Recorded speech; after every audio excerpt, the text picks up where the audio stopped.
Hey guys, it's Ri here. So, hari ini di jam 2 pagi ini kita akan kembali membahas mengenai salah satu wabah yang sangat creepy dan juga paling misterius di dalam sejarah kehidupan manusia. So, jangan lupa buat siapin dulu cemilan kalian and let's start to the story. Sebelum kita masuk ke kisahnya, di sini aku akan mengajak kalian semua untuk membayangkan sebuah situasi dari salah satu kota yang terletak di Prancis, yaitu adalah Strasbourg. Nah, jadi cara pronunciation-nya aku nggak terlalu tahu, nanti aku akan taruh aja di sini ya nama kotanya. Jadi kota Strasbourg ini pada tahun 1518 merupakan kota yang itu sebenarnya biasa aja guys. Jadi pada siang hari ya kota ini berjalan seperti aktivitas pada umumnya. Jadi banyak orang yang berlalu lalang, bekerja, anak-anak bermain. Pokoknya rame lah gitu, sesuai kayak kota-kota pada umumnya yang ada di abad segitu ya. Ini part pentingnya, jadi pada saat itu tuh kota Prancis itu belum semaju sekarang guys. Jadi dulu tuh kota Prancis itu masih rakyat-rakyat yang masih hidup susah. Pokoknya setiap hari tuh mereka harus bekerja keras untuk memenuhi kehidupan mereka sehari-harinya. Dan juga ya banyak wabah penyakit gitu, kemudian sanitasi itu masih buruk banget gitu pada tahun segitu. Beserta ilmu pengetahuan juga masih sangat minim pada saat itu, jangankan ilmu pengetahuan gitu, jadi hal basic seperti sanitasi aja mereka masih belum mengetahui gitu, belum mengetahui dan belum banyak pengetahuan yang diedarkan pada masa itu ya. Nah, sekarang kita akan langsung aja masuk ke cerita intinya. Jadi nih guys, pada musim kemarau sekitar tanggal 14 Juli 1518, mohon dikoreksi ya bila ada salah, seorang wanita bernama Frau Troffea, nanti aku akan taruh namanya di sini, tiba-tiba ke jalanan guys. Dan dia itu tiba-tiba ke jalanan, di jalan yang sama pula tiba-tiba dia itu menari. Ya, dia menari di jalanan umum. Awalnya orang-orang tuh melihat bahwa ngapain dia dari jalan gitu kan, berjoget di jalan gitu kan. Tapi orang-orang tuh kayak ya udah aja gitu, mungkin dia lagi happy, lagi ngapain gitu ya kan, atau mungkin dia cuman orang gila mungkin yang lagi nggak tahu lagi kumat gitu ya, jadi dia joget-joget di jalanan gitu ya kan. Tapi ada yang aneh nih guys, jadi si Frau ini kan seperti tadi aku bilang, dia tuh ke jalanan terus dia nari. Nah yang anehnya dia ini narinya tidak berhenti. Jadi sebagai gambaran, si Frau ini tuh sudah menari dari siang hari, kemudian sejam, 2 jam, 3 jam, dia nggak stop juga guys. Jadi itu bener-bener seharian itu bahkan sampai ke malam dia tetap nari di jalanan. Jadinya kan kayak creepy banget, kayak ngapain lo nari di jalanan tanpa henti. Bahkan ya guys, si Frau ini sampai malam hari pun dia tidak stop dari tariannya itu. Bener-bener creepy banget kan, ngeliat orang malam-malam di jalan menari gitu, kayak lo ngapain gitu loh. Nah di sini kalian pasti mikir, loh emang dia nggak berhenti sih, emang dia nggak capek, emang dia nggak ini, emang dia gitu.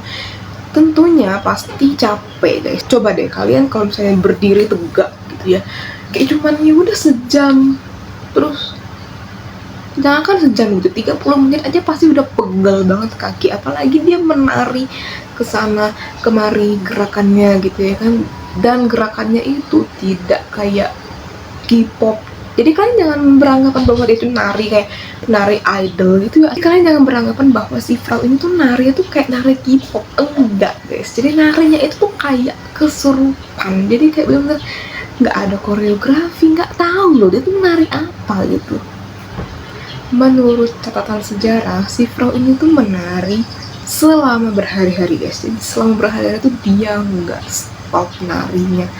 Coba deh kalian bayangin, kita sejam aja gitu nari tuh bisa capek banget, kayak bisa dehidrasi, bener-bener haus, lapar. Dia berhari-hari nggak stop narinya. Dan itu kakinya udah sampai berdarah, dia juga udah sampai pingsan, terus pokoknya tuh karena kelelahannya tuh ekstrim, karena narinya itu tidak berhenti sama sekali. Dan nah ini yang benar-benar mind blowing banget, selama beberapa hari kemudian banyak juga orang yang ikut menari. Awalnya tuh kayak cuma beberapa orang, mungkin orang-orang tuh pengen nimbrung gitu ya, pengen nemenin si Frau ini buat nari gitu ya kan. Tapi ternyata bertambah terus guys. Jadi dari belasan, puluhan, hingga ratusan orang. Jadi ratusan orang itu nari di jalanan. Oh my god, itu chaosnya kayak apa? Karena kalian bayangin aja itu, jadi 100 orang itu semuanya menari di jalanan. Bener-bener bikin kayak hah banget gitu lah. Sebagai gambaran biar kalian bisa lebih menyelami ke ceritanya, bayangin aja kalian kalau misalnya bangun pagi terus buka pintu rumah, kalian itu udah ngeliat tetangga kalian, tetangga depan rumah, samping rumah, kiri kanan berjoget di depan itu, berjoget di depan itu, nari. Dia nggak tahu dia nari apa. Pas kan kayak ngapain gitu menari-nari begitu ya kan. Nah itu yang dirasakan oleh warga-warga di tahun segitu, pas kayak ngapain gitu menari-nari begitu. Dan yang lebih mengerikan lagi, seperti yang tadi aku sudah singgung sebelumnya, mereka ini nari itu bukan kayak nari berpesta ataupun menari memang tarian khas sana ya, tapi mereka itu lebih kayak kesurupan guys. Jadi tidak bisa berhenti mereka ini menari. Ini kayak bener-bener ya pokoknya bukan tarian di Perancis gitu lah ya mereka tari ini. Bener-bener creepy banget guys. Beberapa sumber juga mengatakan bahwa ada loh orang-orang ini sampai kakinya tuh memar, berdarah, pingsan, kolaps, bahkan meninggal gara-gara dia nari terus nari seharian. Karena kan nggak makan, nggak minum, nggak berhenti gitu. Ya ujung-ujungnya kalau udah terlalu lama ya udah gitu, meninggal pasti. Nah kalian pasti berpikir, Sri, itu kan di kota itu pasti ada pemerintah, terus ngapain pemerintahnya ngeliat sudah warganya udah tidak terkendali gitu ya. Nah ini benar-benar bikin aku geleng-geleng banget. Jadi pemerintah di sana itu bukannya nyuruh stop, bukannya pokoknya di stopin masal semua yang menari-nari itu, tapi dia malah tambahin musik. Iya, ditambahin musik di sana.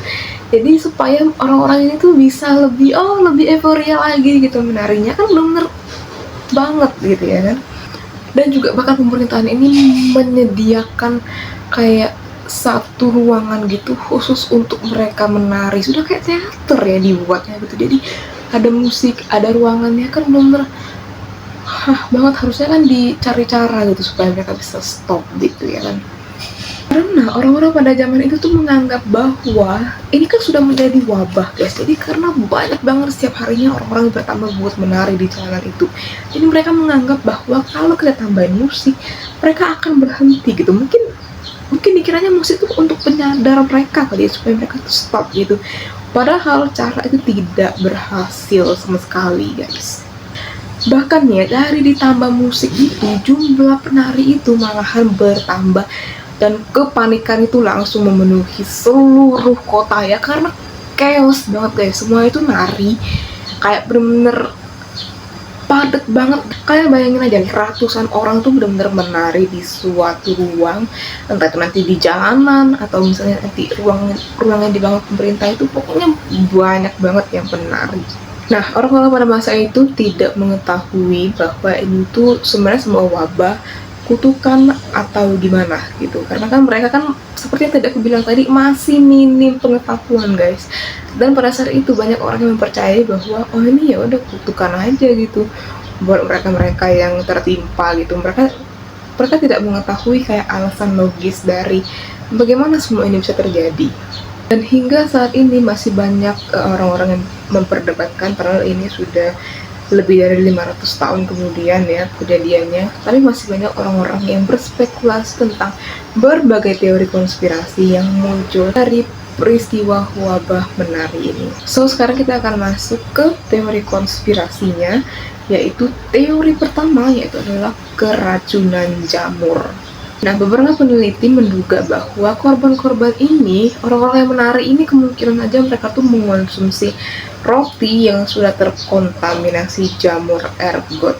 Jadi jamur ini itu teman-teman bisa menghasilkan zat yang efeknya mirip halusinasi. Jadi dia kayak bisa bikin mungkin nge-fly kali ya, ibarat tuh kata orang kita di sini. Kenapa mengonsumsi roti ya? Karena kan ini di Prancis ya guys, jadi ini bukan di Indonesia. Jadi orang-orang tuh bukan makan nasi, tapi emang mayoritasnya lebih makan roti, gandum, dan juga segala macam lah ya gitu. Jadi bukan makan nasi kayak kita gitu ya kan. Jadi mereka memang makan utamanya itu biasanya roti gitu. apalagi di zaman itu kan.